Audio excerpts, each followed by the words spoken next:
Hola a todos, yo soy Javier. Espero que estéis bien.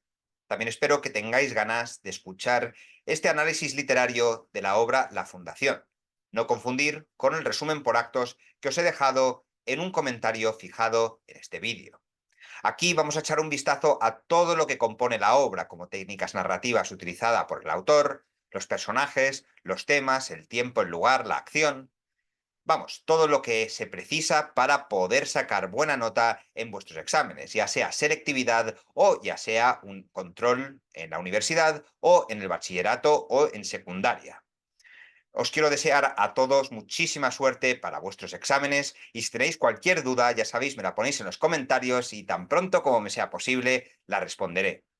Muchas gracias, no olvidéis suscribiros, darle al like y compartir el vídeo con alguien que penséis que le pueda ser de utilidad. Y ahora, sin más preámbulo, vamos a comenzar.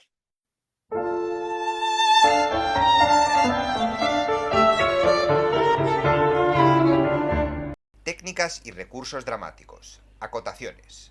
En la Fundación, como en toda la obra de Antonio Buero Vallejo, las acotaciones desempeñan un papel crucial.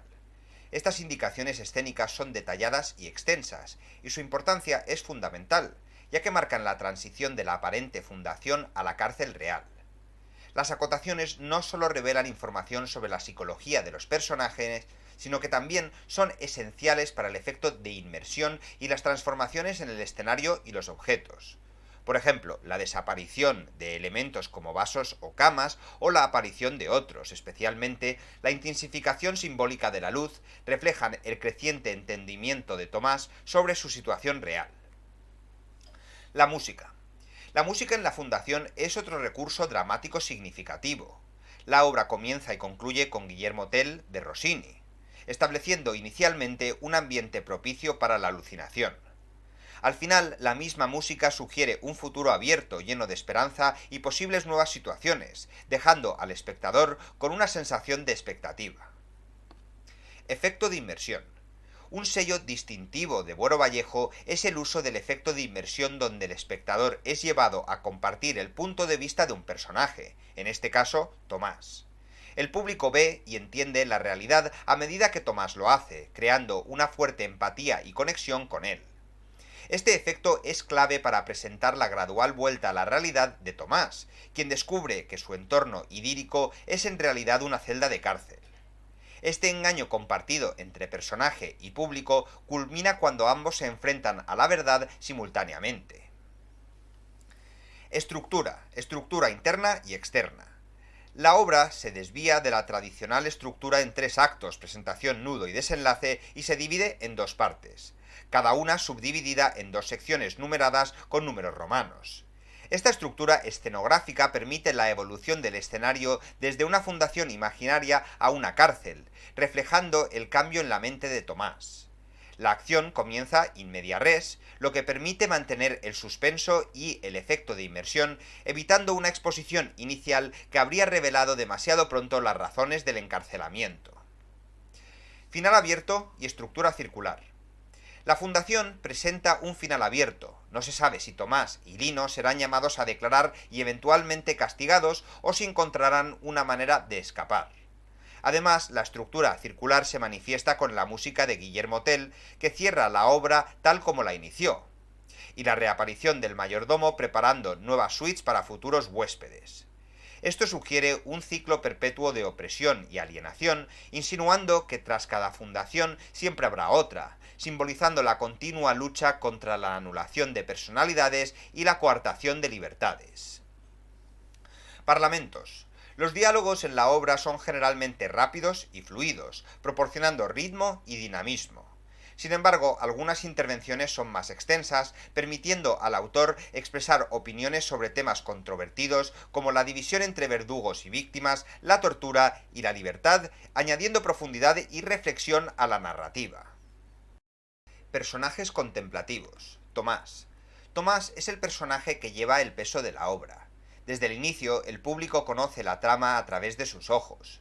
En la primera parte, Tomás es un personaje contemplativo, un intelectual que ha creado un mundo fantástico para escapar de la cruda realidad. En su ilusión vive en una moderna fundación donde él y sus compañeros son becados para desarrollar investigaciones o escribir. Tomás es amable y agradecido con la sociedad que le permite dedicarse a la ciencia y el arte sin preocupaciones. Sin embargo, a medida que avanza la obra, Tomás empieza a percibir la dolorosa verdad. Recupera su cordura gradualmente y se convierte en un personaje activo al final. Su evolución se desencadena por el mismo dolor que causó su locura, el sufrimiento. La muerte de sus compañeros son los eventos clave que lo llevan a la lucidez. 4 momentos son cruciales en este proceso. El primero es el descubrimiento del cadáver. Al final de la primera parte, Tomás se da cuenta de que el hombre que creía enfermo es en realidad un cadáver. Este descubrimiento le muestra que no vive en un mundo ideal, sino en uno de hambre y mentiras. La segunda es la ejecución de Tulio. Al inicio de la segunda parte, Tomás acepta que vive en una cárcel y que todos están condenados a muerte. Con la ayuda de Hassel comienza a recordar las razones de su encarcelamiento y su locura. Número 3 es cuando Hassel se quita la vida. Al final de la segunda parte, este evento marca la transformación de Tomás de un contemplativo a un activo, dispuesto a luchar y ejecutar los planes de fuga diseñados por Hassel. Cuarto es el asesinato de Max por Lino. A pesar de ser activo, Tomás sigue defendiendo principios éticos y condena la violencia, rechazando el crimen cometido por Lino.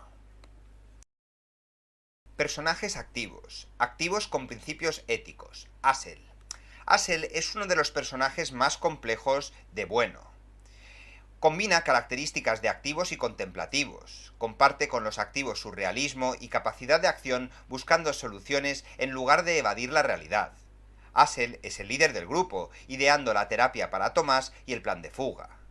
Defiende el uso de la mentira en 2 circunstancias diferentes. La primera para evitar el sufrimiento a Tomás y para sobrevivir engañando a los guardianes.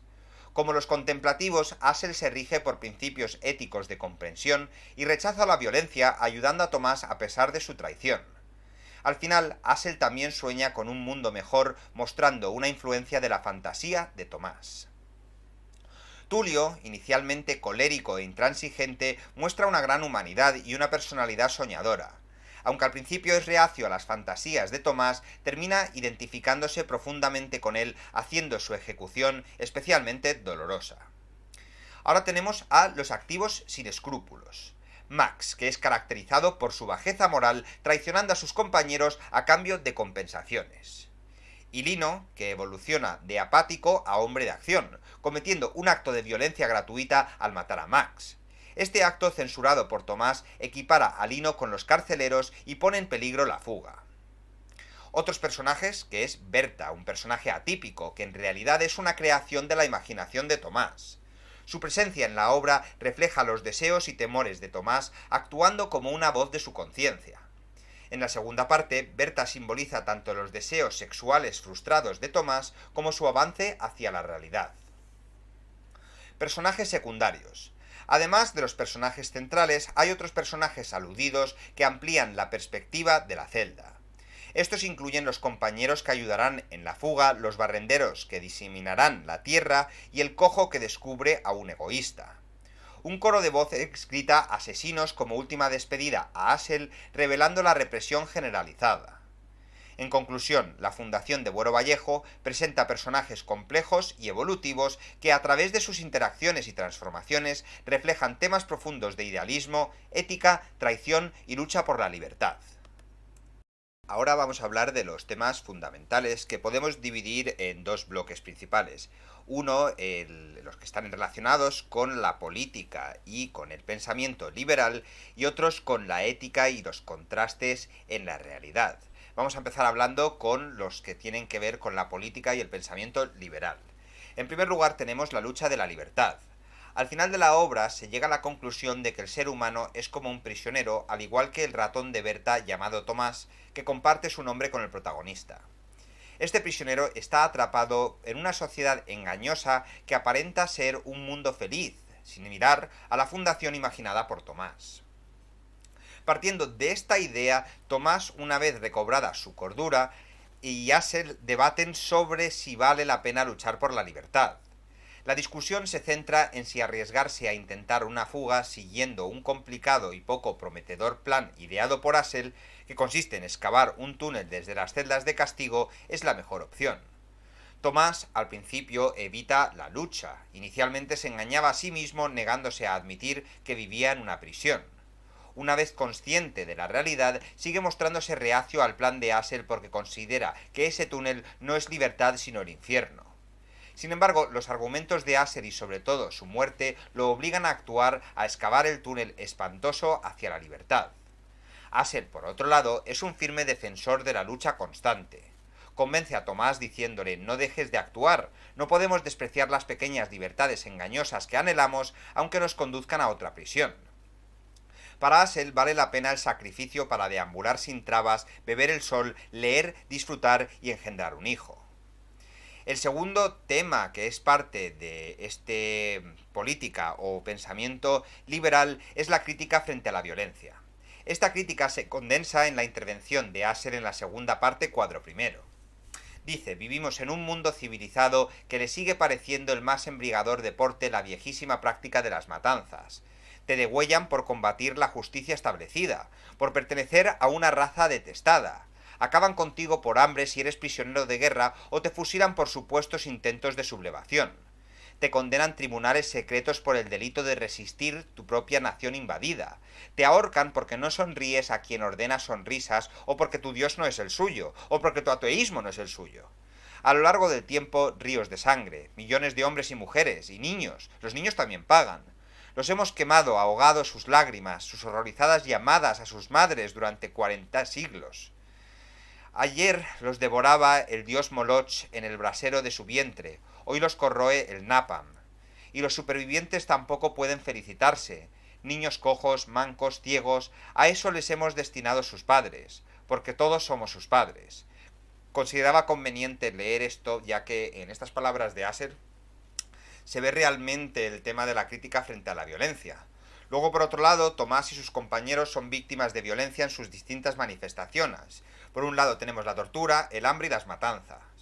La tortura es insoportable para cualquiera. Para escapar de ella solo existen dos vías. Una, delatar a los compañeros como hizo Tomás, o otra, suicidarse, la opción elegida por Hassel. Todos los presos saben lo irresistible que resulta el dolor. Por eso perdonan al traidor e incluso lo ayudan a recuperarse de su demencia causada por los remordimientos.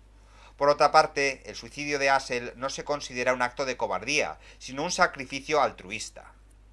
El hambre no solo ha causado la muerte por inanición de uno de los presos, sino que también ha provocado situaciones indignas entre los hambrientos compañeros. No informan de la muerte para apropiarse durante unos días de la ración del cadáver. Y los crímenes, por último, la violencia solo genera más violencia, como demuestra el asesinato de Max a manos de su compañero Lino. Los propios presos, víctimas de la violencia, se convierten en verdugos. A pesar de los atenuantes, ya que Max es el culpable de la muerte de Hassel, ya que había pasado información a los guardias, Tomás condena el crimen de Lino y dice que ha sido una atrocidad inútil, y si no acertamos a separar la violencia de la crueldad, seremos aplastados. Y por último tema de estos relacionado con la política y el pensamiento liberal, tenemos la crítica frente a la pena de muerte. Las situaciones planteadas en la fundación, como la angustia de la espera, los planes de fuga, los conflictos entre compañeros o ocultar la muerte de uno para apropiarse de su ración de comida, fueron vividas por Antonio Buero Vallejo en primera persona, ya que estuvo condenado a muerte al terminar la Guerra Civil. Y realmente es de admirar que Antonio Buero Vallejo escribiera tantas obras durante el franquismo, criticando el franquismo de una manera un poco ambigua, lo cual puso en riesgo su vida, pero aún así nada le paró a seguir sacando obras de teatro de interés y de crítica social en una época en la que era complicado. Ahora vamos a hablar del segundo bloque de temas, que son los de interés ético relacionado con el sentido de la existencia humana. Los motivos que articulan la obra son el contraste entre tres cosas: locura y cordura, ficción y realidad, mentira y verdad. Estos contrastes se manifiestan claramente en la estructura de la obra, con la primera y la segunda parte reflejando estas dualidades. La primera es el contraste entre locura y cordura. La locura de Tomás es muy parecida a la de Don Quijote. Consiste en transformar la realidad que no le gusta para crear un mundo idílico. Así pues, la cárcel se convierte en una fundación dedicada a la investigación. La celda inmunda, dotada únicamente de un retrete, se transforma en una confortable habitación con vistas al campo, electrodomésticos como nevera, televisión y teléfono, muebles de maderas nobles, estanterías, 5 sillones y delicado homenaje. A sus compañeros, los presos políticos, les cambia la profesión para adaptarlos a su papel de investigadores de la fundación. El ingeniero Hassel pasa a ser médico, el tornero Lino a ingeniero, el contable Max a matemático. Únicamente el protagonista y Tulio conservan sus verdaderas profesiones, escritor y fotógrafo respectivamente. Los carceleros burlones actúan y visten en la mente de Tomás como complacientes camareros. Llega incluso a crear una novia ideal. La Berta de Tomás es como la Dulcinea de Don Quijote, un producto de la imaginación del protagonista, por eso les corresponde a ambos el mismo número de identificación, el 72. El contraste entre la realidad y la ficción también es bastante interesante, ya que el simbolismo de los hologramas, la fundación y los ratones sugiere que la diferencia entre la realidad y la ficción es más leve de lo que parece a simple vista. Los hologramas son imágenes proyectadas en el aire. Tulio, el escéptico del grupo y experto en hologramas, reconoce que los hologramas se confunde fácilmente con la realidad, ya que él mismo llegó a perseguir un holograma pensando que era su novia. La fundación representa a la sociedad actual, donde el ser humano vive tan engañado como Tomás en su fundación.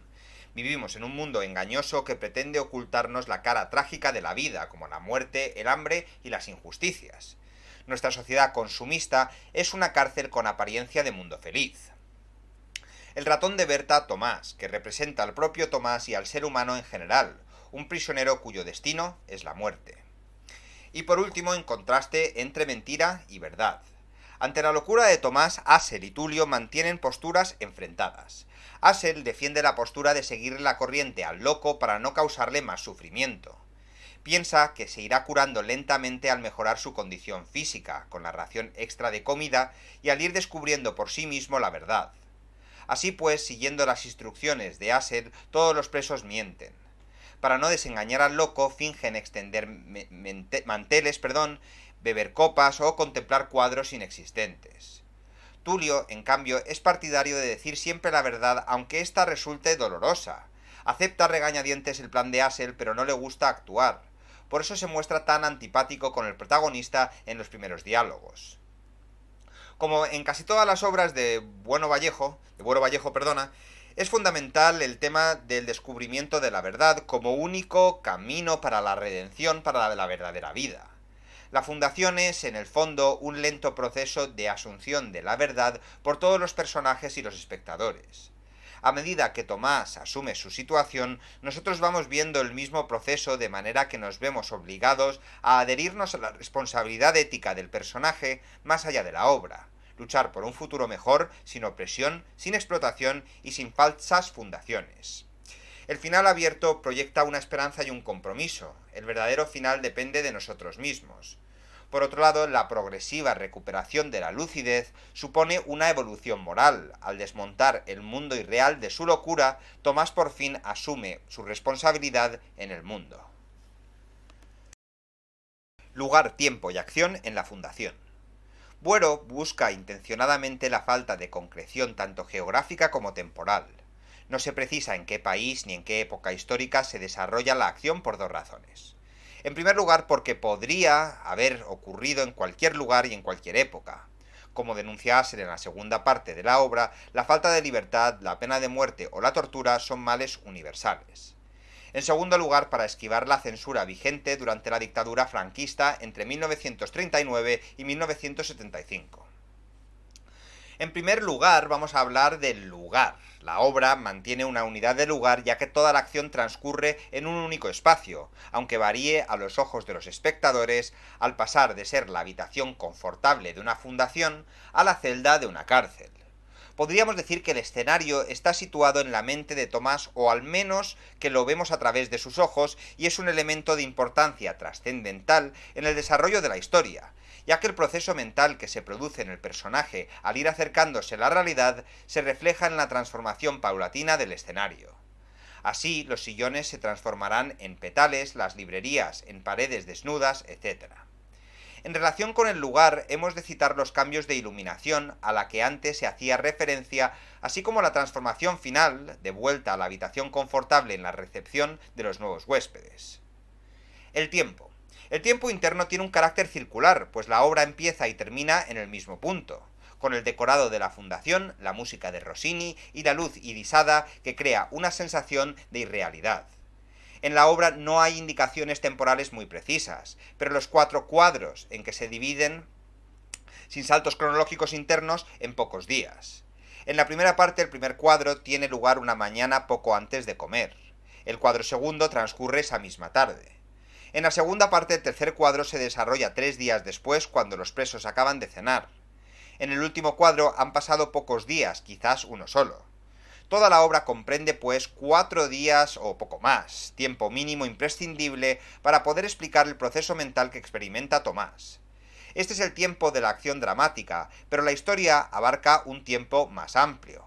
A medida que el protagonista va aproximándose a la realidad, se suministran al espectador los datos referentes al tiempo pasado y que explican la situación presente, la delatación de Tomás, la condena de muerte y etc.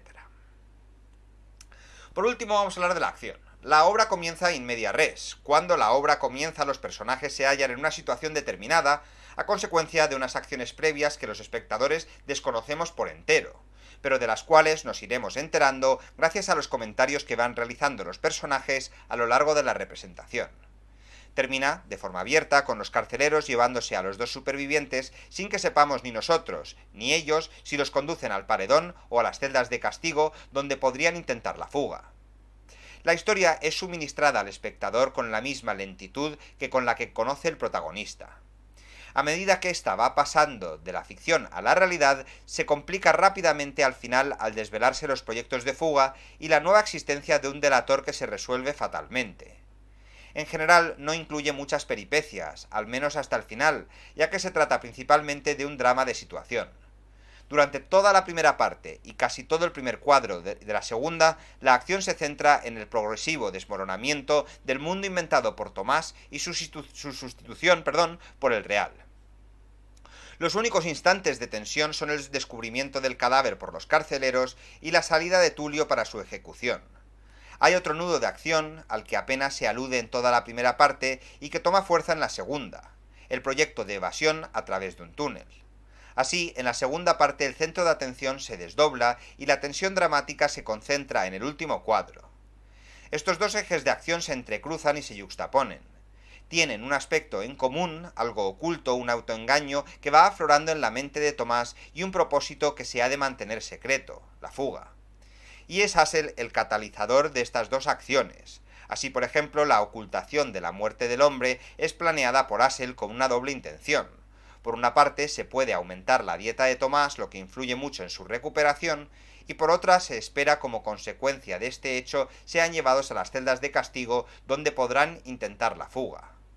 La locura de Tomás aparece al final fugazmente, pero ahora como instrumento para encubrir la muerte de Max.